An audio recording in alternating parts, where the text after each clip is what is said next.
Recording in progress.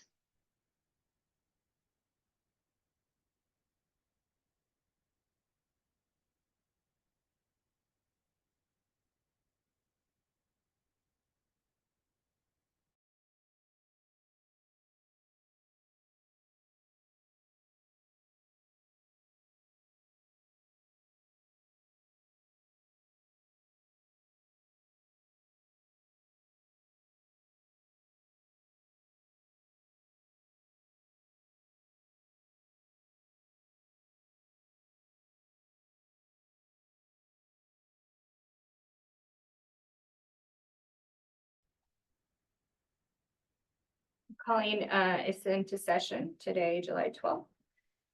Pledge allegiance to the flag of the United States of America and to the republic for which it stands, one nation, under God, indivisible, with liberty and justice for all. Thank you, everyone, for being here. I'm guessing we don't have anybody signed up for public. Okay, so we'll move on. Did you want to do approval of the minutes and then go? Is that where you? Yes, let's do approval of minutes. Okay. So, I did see one issue that needed to be corrected. Under the special meeting minutes for June 19th. It was the regular session. I was not actually attending. That would have been, Director Bustamante probably that called in that special session. So, if no one else had any other corrections, Angie, Jenny, do you have anything, or Maria? Nope, that was what I had. Okay. Then, I move that the Jervis School District Board of Directors approve the regular session from June 12th and the special session with minor corrections on June 19th. Do I have a second? Second. Okay, all in favor? Aye. Aye. Okay, ayes have it.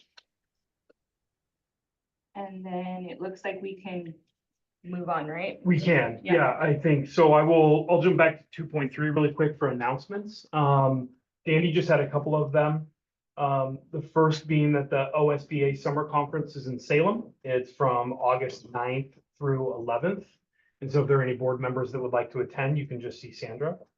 You have a work session, and a regular session in August, so I'm sure she will share details about that, when they are ready. And then the last announcement is just with respect to the bond oversight committee.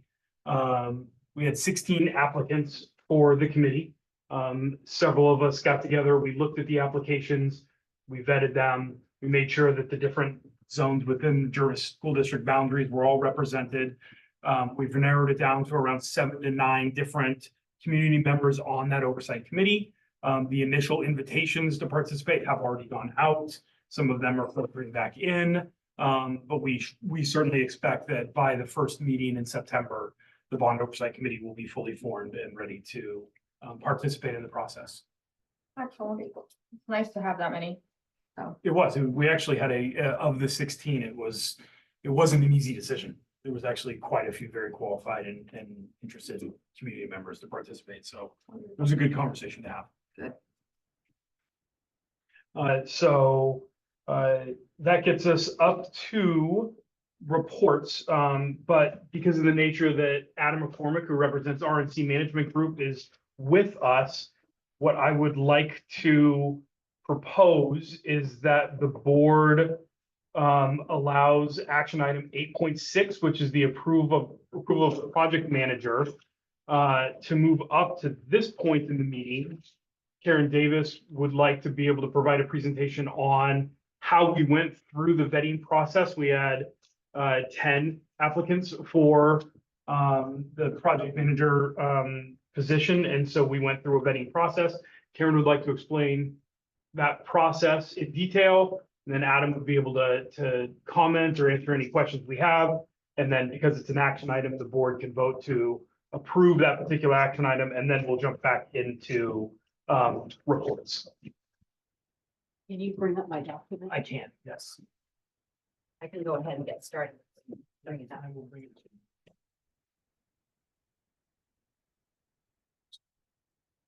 Okay.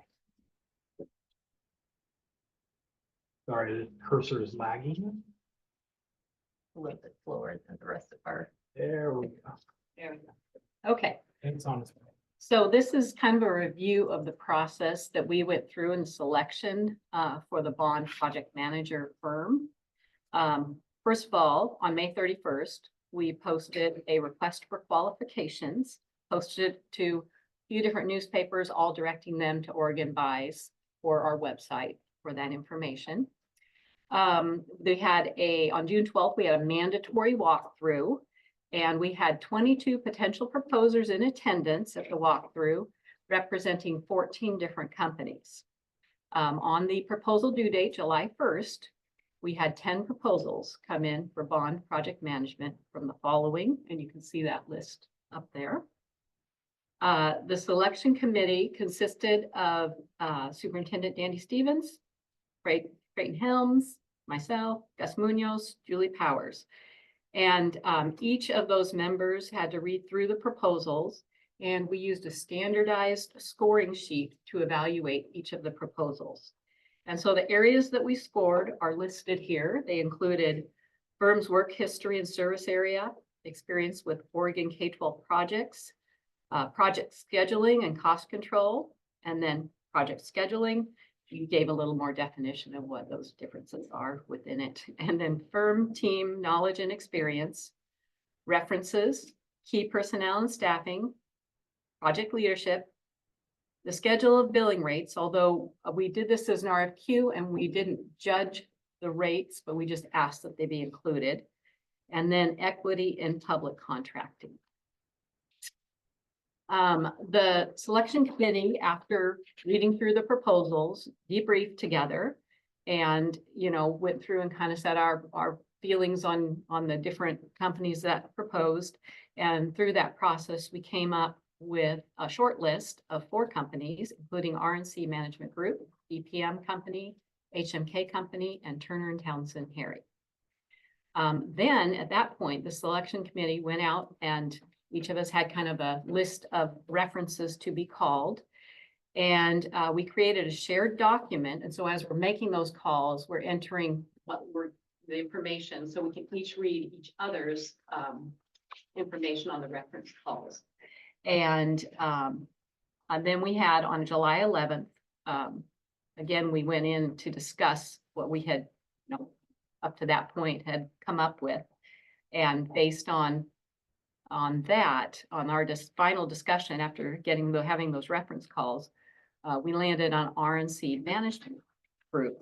And so I want to kind of tell you why we selected them, give you kind of a summary of this. And one of the reasons is that they've been in business since 2002, so they're a well-established company. They gave us a very complete and thorough proposal with attention to what mattered to our district. The proposal felt like it was written to us, not copied from a proposal to another company, and just having our name inserted. So we really felt like it was personal. In the interview process, they stated they were ready to hit the ground running. They have a first 90-day plan to get things moving along. The lead on the project, Scott Rose, is very well respected in the industry, and he brings 36 years of experience to our district. The other support staff have significant experience as well.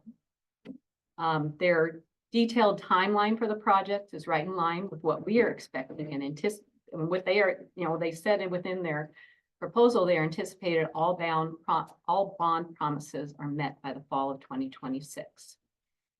They have direct recent experience in all of the areas of the bond that we will be working on, like security, remodels, HVAC, add-ons. They have new buildings too. So they have a lot, just recent and all at schools. They have online platforms that provide information in different ways based on the audience. And we can link that into our website. And the references were all extremely impressed with this company, and all would say that they would select them in the future. Some of the things those references said is that the cost of having them for the project management services was offset by the savings on their bond projects. There was great communication during the project as well as after the project, to the point where they felt like they could call them even if they just had a question that wasn't even related to the project, and they would kind of help, direct them in the right place. On time, under budget was things that we heard repeatedly from the references on this team. There was high regard for all of their staff members. They have great connections with contractors, which was repeated through the references. And for me, they have accounting professionals that speak the PBAM, which is our accounting system.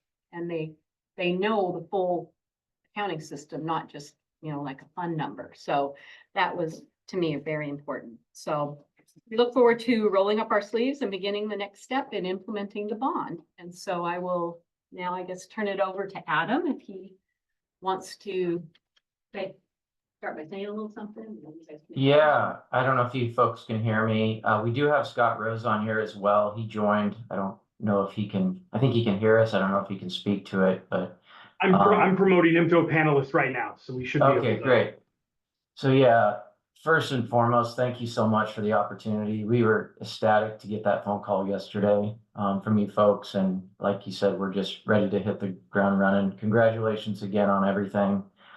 Appreciate all the kind words that were said there. We take that serious, and we really appreciate that. Yeah, we're really excited to get started. So, that first 90 days is so critical. We hit it on, and we mean it. And so we're really excited to get that meeting going early next week to get that 90 days. That's procuring architects, procuring professional services, working through our management plan, defining stakeholders, work plans, et cetera, et cetera. So there's a lot of work to get done, but we're ready to hit the ground running and roll up our sleeves and get to work. So really appreciate the process. Felt like this was a really open process, fair process. And so we just really are grateful and thankful to be on the team now. So I'm here Scott, I don't know if you have any follow-up things you'd like to say, or we just want to be here to answer any questions or clarifications. So. Yeah, I'm excited that RNC Management Group has designated me as the point of contact, and I'm completely committed to this. Like Karen said, as I've been doing this for 36 years, I've worked on staff for 2 different school districts as a capital projects manager. I was on staff for Kent School District at the beginning of my career, and then Eugene 4J for a period of time before joining an educational design firm. And I was principal in charge of educational design for 20 years before joining RNC Management Group. And so going back to my roots as an owner's rep, but now as a consultant rather than on staff. So I've seen it from a few different perspectives, from both the school district side and the design side. And so I feel like that's going to help me well for your particular project, where we're really getting into sort of a lot of very, I don't want to say intrusive, but very remodels that really touch a lot of different systems and a lot of different spaces. And I think that's where I excel as a project manager for that aspect of the work. And so I'm excited about that. Okay. Thank you. Yeah. The board has any questions? I don't. Okay. No, Maria, do you? No, I don't. Angie, Jenny, do you have any questions? Nope, not at this time. Nope, I'm good. Okay, awesome. Well, then if that's it, then can we do a motion? Yep. Yes. All right. I move that the Jervis School District #1 Board of Directors approves the project manager as presented by Dr. Helms. Do you have a second? Second. All in I favor? second. All in favor? Aye. Aye. Awesome. All right. Motion carries. Okay. Thank you so much. Yes, Thank you, everyone. Thank Appreciate you. it. Can't wait to Really get started. appreciate it. Have a great Thank you rest so of your much. Friday. Thank you. Both. Thank you. Thank you. I will say that technically, the award is set for July 18th, because we have, with procurement law, there's a 7-day after our notice of intent to award. Our notice of intent to award went out yesterday. And so there's, this little Time. time frame. So Okay, so technically on the 7th.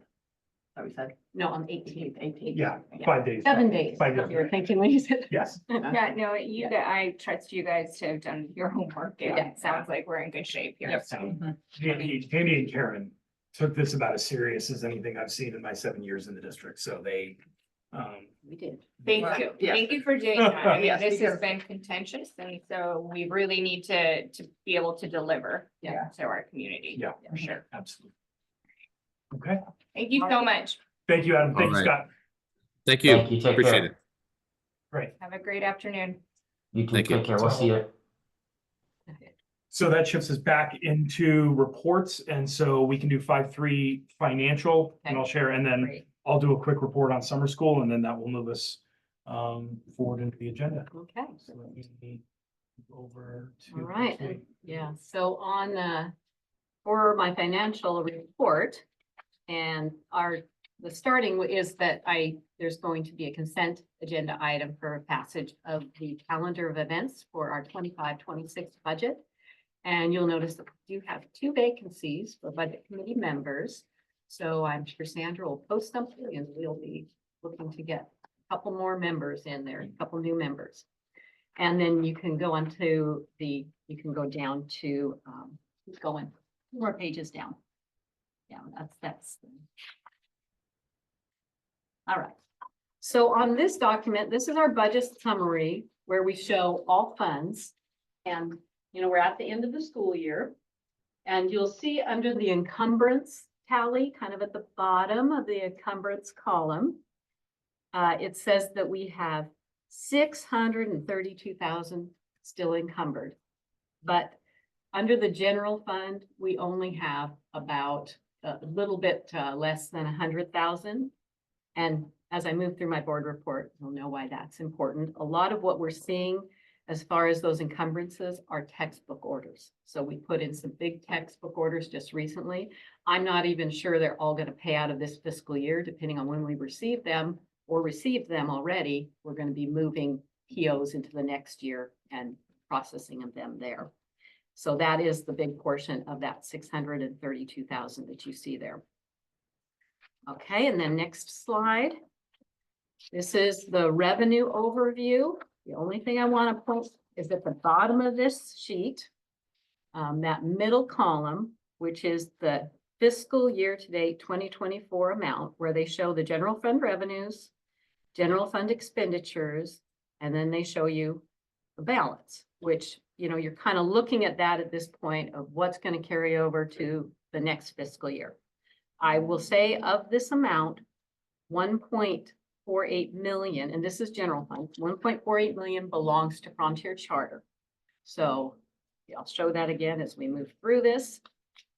So Karen, Yes, I'm assuming that that's similar then for fiscal year end 2023 then, because it says the general fund balance was 3.3 million, and then for fiscal year end 2024, it's 3.6, so. yes, It and would we, have been similar. very similar. Thank you. Yes. Okay, so then the next page. If you go to the bottom of this page, it's kind of expense highlights, and they say the year-to-date difference, this is like the second sentence, is driven by increase in 300 to 399 purchase services of 1.154 million. And that's the increase is because of Frontier Charter having more within that pocket. And so they've had a very slim year last year, and so there's more there. And I will say that the general fund ESSER has offset that by about 500,000 this year, which won't be the case next, or I'm talking this year. I should just say 23-24. ESSER offset by about 500,000. Whereas 24-25, we're not going to have that to rely on any longer. So then the next page, this is our financial projection. And this is in the general fund, but not the charter school fund. And so you're seeing that we are projecting 2.4 million, which would carry over to the general fund. And as you know, we've about 100,000, encumbered right now. of that 2.4. So if you flip to the next one, there was the month-end fund balances graphic, and you can see it kind of flowed very similar to last year. The prior year is in red. And we ended the prior year at 2.19 million. And the blue is current year, and it's projecting at 2.4. That will go down because we still have finalizing of some other items to get put in there. So we will have a little bit more coming off of the top of that. But we budgeted for a carryover of 1.9 million. So to me, this was looking really good. I mean, there was a couple months ago, I was a little bit concerned, but this is, some of those encumbrances are falling off. And so we are looking good now. And then the next slide. This is primarily, it looks very similar to 2022. And 2023 is lower, again, because of Frontier Charter having a much lower payment because of their student count in 2023 fiscal year. Okay, and then the next chart, I had said that I would go over the charter school fund year-end report. This is solid, it's done. We've reconciled everything with the charter school. And so it goes through and shows in each of these fiscal years, revenues minus expenditures, what stayed in our charter school account. And it's year by year, it's not collective. And so you can see, this was 2021, 21, 22, 22, 23, and 23, 24. So one of the drivers of why 23, 24 is less is because reconciliation for 22, 23 came through. And so within that, we were paying them back for some prior years where they had received more from state school fund than what they were anticipating. And so we did owe them that money back, and that's what made that amount go down a bit for this 23, 24 year. So it was a long process. We took a few weeks to get through it all to make sure we were all on the same page. We both agreed. Okay, and then this next chart just shows what the beginning balance was coming into each year for the past 5 years. And as you know, when we started 2021, we didn't have separate charter school fund. It was just part of the general fund. So then we isolated it, 21, 22, that's what we realized. And we will start 24, 25 with 1.48 million in the charter school. And that's the one we're using for the 600,000. Yeah, Or that's the one. Okay. Okay, Yep, perfect. that is the end of my report. Wonderful. Thank you. Thank you. Okay, I'll just, before I do the summer school report, just put on record to lift up Dandy and Karen for this kind of a report. I don't think it's a secret, but I think you can go look at a lot of other districts in our neighborhood and they're not having reports like this. So Always been great about that. absolutely celebrate them for that work. Administrator reports, 5.2, the other administrators are off calendar at the moment, and I'm sure enjoying the sunshine somewhere as they have earned. So I will just kind of briefly touch on summer school. Right now, we have approximately 100 kindergarten through 5th graders attending. We're just finishing up the very first week of summer school for pre-K through 8. Got about 100 elementary students, about 35 to 40 middle school students. We've had somewhere in the ballpark of about 50 to 60 high school students, and then somewhere around 25 to 30 preschool students. And those preschool students are the ones who are promoting to kindergarten in a few months. So we've had a pretty healthy group of students that are attending this particular week. For our high school group, absolutely want to lift up Mr. Poff and his staff, Becky Later, Ricardo, Madeline Kramer, April Joy Core, Amanda Braswell, I think are those. So 52 students have completed 88 classes for 44 credits so far this summer. 6 students have completed 4 or more classes. 27 have passed the creative writing class, and 2 students will actually complete their requirements to be able to graduate by the end of this month that had not they're not scheduled to graduate on time in early June. So the work that the 9 through 12 group is doing is pretty substantial for those students that are doing credit recovery. How many students does that involve on the credit recovery on our high school? So there's somewhere around 52, 50. 55 high schoolers That didn't that are participating this summer. in the, Yes. but I guess I'm asking in terms of, was there any of our graduating class that had to? Oh, I believe I know that there are 2 that are completing their stuff right now. Okay, that's what I Yeah. was kind of just curious Uh, about. And Are you asking how many didn't graduate, graduate? Yeah. Yeah. needed to come. That needed to come. That's right. I know 2 will. Anybody that was on that list that may not be taking advantage of summer school and will not earn those credits, that number I'm not sure of, and I can find out, but I don't think it's a large number. Okay, and then did we have like a cutoff where there was some folks that wanted to go to have their kids in summer school that weren't? 9/12, I don't think so. I mean, I think to an extent it was an invitation extended to those that truly needed credit Right. recovery.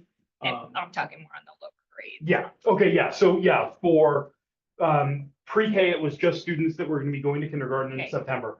K through 8, because of the program that we decided to run this year, which was that really small group 1 to 5 Yep. ratio, I remember. we knew how many employees we could hire, and then we just multiplied that by 5, and that gave us the number of students we could bring in Okay. to maintain that ratio.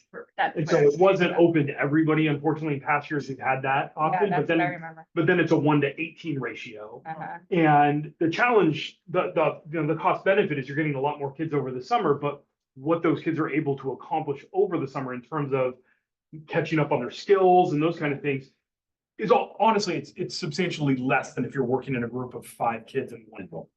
We kind of weighed the cost benefit of that and we said this summer, let's take an invitation list of 150 that really need some intensive intervention for 6 weeks, and let's bring them in and see what happens. Okay. And so To see those stats. I have two. I am too. Anytime we put ourselves out there and try something, and truly this model, we've been asking around. I sit on the ODE advisory committee for summer school and after school options. I don't know of any other district in the state that's doing something like what we're doing right now. That's why it's so exciting. It's exciting, and I think when it's a risk, but it is a calculated I guess we're risk. gonna- Absolutely. So I think Pan it's out. gonna, I think it will truly will. Yep.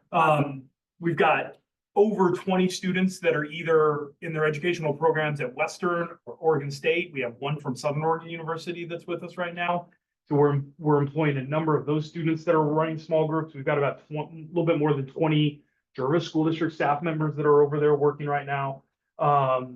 It's like I was explaining just before the meeting, Monday through Thursday is almost exclusively academics. Friday, they do a little bit of academics in the morning, and then the rest of the day is exploratory options of either outside stuff or in the gym, like basketball and soccer and disc golf today.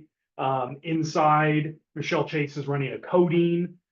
We've got board games, we've got arts and crafts, and then we have Senora Ortiz, who is a bilingual storyteller that specializes in migrant stories. She's working with kids today, and then we have an artist in residence from the Salem Art Association that's here today. And so all of them are in one of those various options and enjoying their Fridays. And that's going really well. And I'll just lift up Cindy Smith, Stacy Helms, Stephanie So, Michelle Chase, Lisa Levikoski. I coordinated a lot of the big picture details, but I asked them to take the actual curriculum design and development part of all of this, and they were fantastic. So they aced it, and then Charlene in the office, she's the glue that holds it all together. So as I'm running around, she's answering questions. So it's a terrific staff working summer school right now. That's board reports. I don't have anything listed in 6.0 for board focus or member topics. So that would shift us into consent items. And there is a revised consent items, which I believe you likely have, but I will project it just so Jenny and Angie are able to see it as well.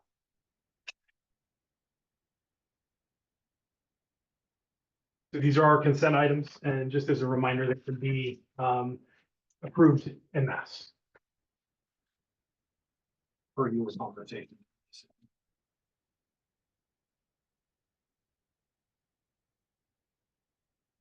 From 7.1 to 7.8? Yes. Yes, okay. And if there's anything that you wanted to not approve in mass, you can vote on that as a motion, and then it can be removed either into a discussion or an action item. And then I can attempt to question and answer anything that's within the consent items if you have any questions. I move that the Jervis School District Board of Directors approve consent items in mass 7.1, 7.2, 7.3, 7.4, 7.5, 7.6, 7.7, and 7.8. Do I have a second? Second. All in favor? Aye. Ayes have it. Okay. Okay. That moves us into action items. Okay.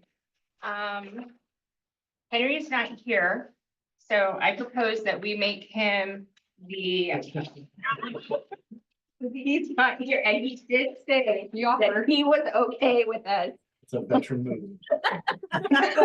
It's so awful. So Angie or Jenny, would either of you like to be the chair, or are you cool with Henry? What would you? I am just fine with Henry. I think he's perfect for the job. Yeah, awesome. Okay, sorry, Henry. I move that the Jervis School District #1 Board of Directors moves to elect Henry Bustamante as the 24-25 school board chair. Second. Aye. All in favor? Aye. Aye. Sorry, I was jumping ahead.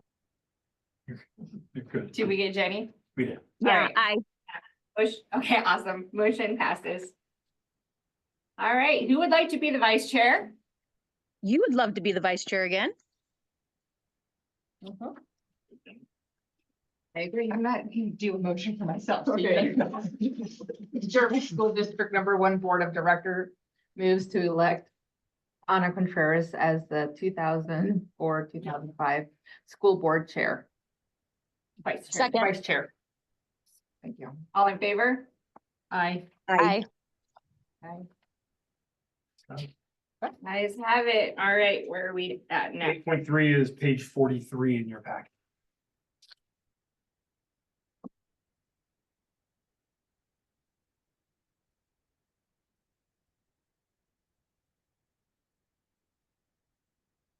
And these are just, as Karen alluded to earlier, just your organizational and procedural appointments for the 24-25 school year.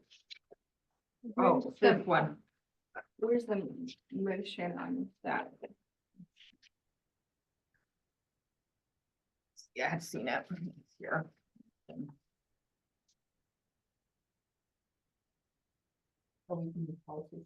Yeah, like we're on 8.3. for action items. 46. Thank you.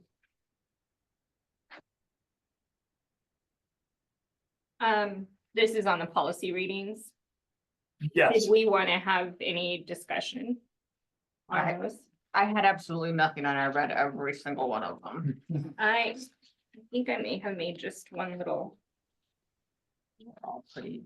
Okay, yeah, and I know I bring this up every time, but on the suspected abuse of child report requirements. Mhm. I just want to make sure that we have some sort of addendum that addresses how teachers or coaches communicate with kiddos using, like, I would love it if we had an addendum that actually had the AD having a list of the different applications that they're using to communicate with our students. One of them being Team Snap, Remind, Asia, and the other one. I just want to make sure that we are complying with all of this and making sure that we are actually training our educators. Because I do know that there are many circumstances where they communicate one-on-one or have in the past or in other school districts, and we want to make sure that we're being aligned. Yeah, and you know what's funny, you said that because I had it marked too, and that was the thing. It says appropriate electronic communications, but yet we don't have a list.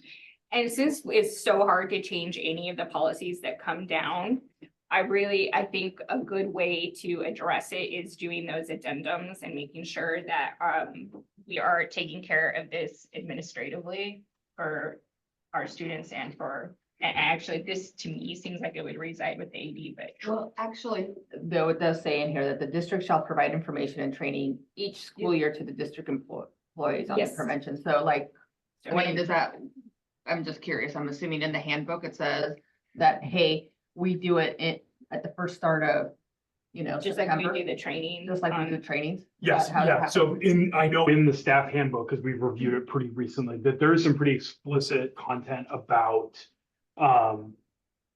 staff member use of social media and other messaging options, but I don't know if it listed specific types or things like that. Right. But I hear what you're saying, and I certainly, Sandra and I can bring this to Dandy. She can talk with Doug, figure out something specific to act as an addendum to this to make sure that we're meeting with the board. Okay, this is as much to protect our teachers as anything else, so I just want to make that Yeah. clear. Okay, then that was the only thing I had. But Jenny, Angie, do you have anything? Nope, I didn't have anything looking at it all. Okay. Neither did I. Okay. Okay, well, with that little exception of trying to add the addendum, I had nothing else, so. 8.5 and 8.7 are mine. Or, sorry, for the action items, and then, Oh, can I? yeah, yes. Oh, yeah, okay.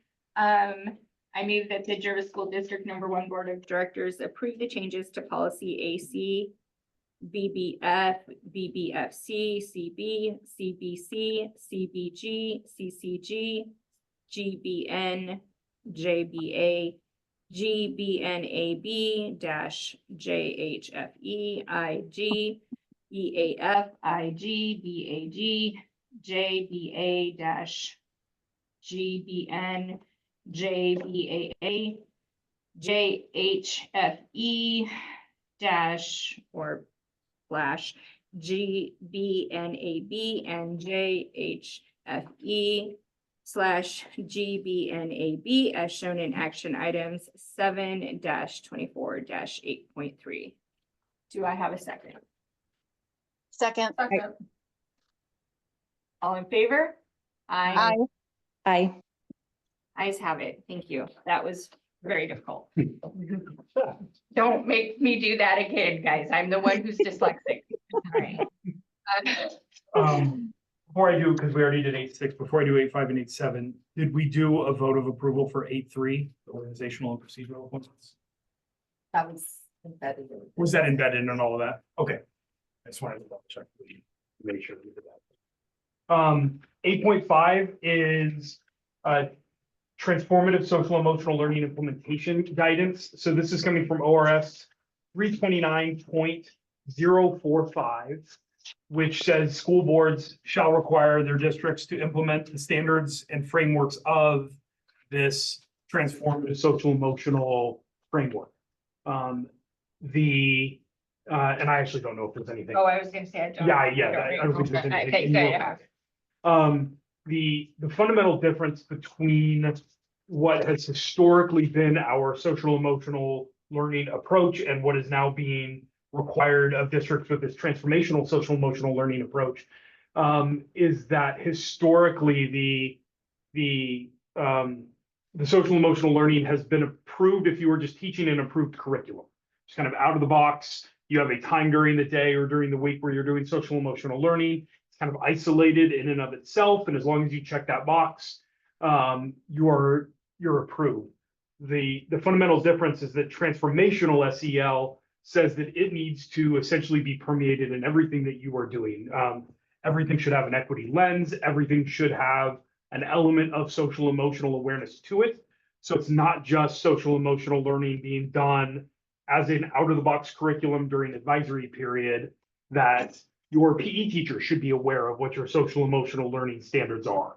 Your woodshop teacher should be aware. And so it doesn't say that during every period of every day, K through 12, social emotional learning has to be taught. It just says that throughout the day, every staff member should have an awareness of social emotional learning standards such that if something were to come up, they are prepared to be able to address it in that moment or defer it to a counselor or somebody else to be able to address it.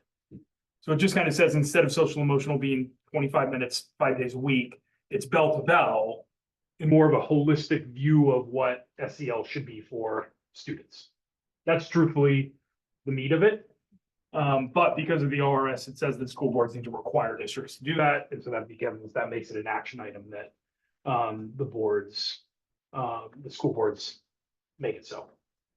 But that's not something that we're addressing today in this particular meeting, correct? No, I mean- Giving us an information about that, So. or was that? I mean, the ORS does say that the school board shall require us to do it. So I think that's why it was a consent item or an action item Oh, okay. for you to move to Start it. transformational SEL learning during school districts. Which seemed like that would be already something that you guys. It is, I mean, it is, I mean, But yes, I know, it just, not all 194 districts can say the same. So that's why it's just. gotcha, okay. So that's 8.5. And then 8.7, ELD independent adoption. The Oregon Department of Education requires school districts to adopt their curriculum off of an approved curriculum adoption list. However, they do provide the option for a school district that if you have a particular need or a very justifiable reason to use curriculum that's not on that approved list, you can ask for an independent adoption. So it's not on that approved list. And there are some circumstances where we might want to consider that. And for ELD, for grades 6 through 12, we did adopt a curriculum on the approved list. Okay. Grades K through 5, we have been using a curriculum called EL Achieve.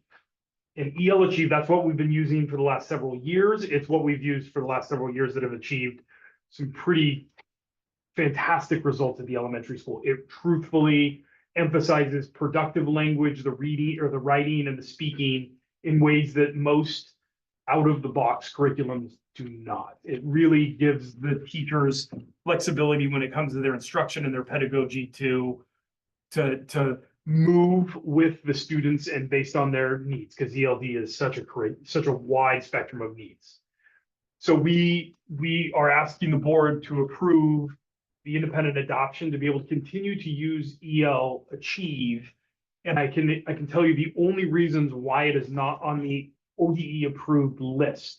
There's only 2 reasons. The first is that they strongly ask for districts that use EL Achieve to attend their annual professional development symposium.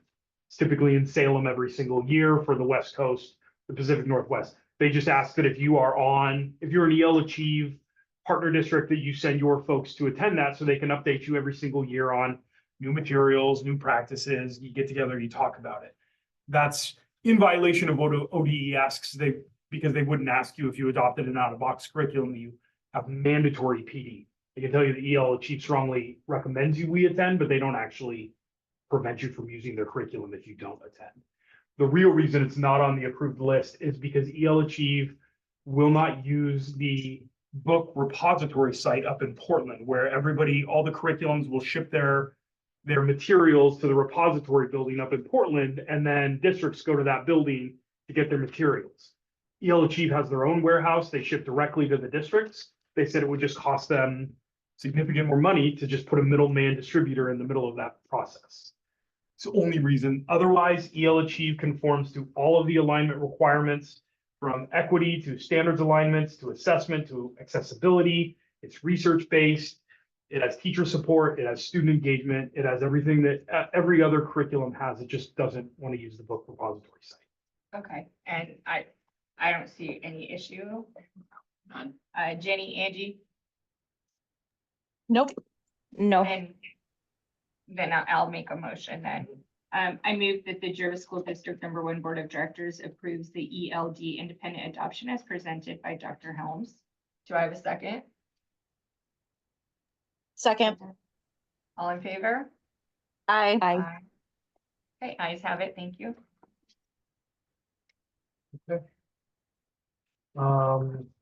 We need to do a motion for 8.5, the transformational. Or is that explicit just within the? It was a discussion Okay. item. I don't know if you Okay. want to move that as an No. action item. No. If it was a discussion item, then that was my call. I think I've got it now. That was the only discussion item I had then. Okay, Yeah. yeah, I didn't say anything else then. Were we gonna do the calendar? Did you want the calendar? That was part of the That consent. was, yeah. Oh, then we're done. Okay, on that. Yep. I was like.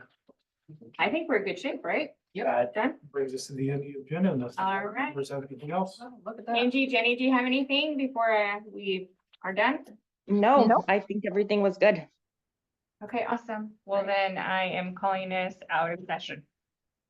See you guys Thank you. later. Yep, Sure. have a good Bye. weekend. Bye. Thank you. Thank you. Have a good weekend. Yeah, you guys too. All right, guys, that was quick. Yeah. I'm sorry.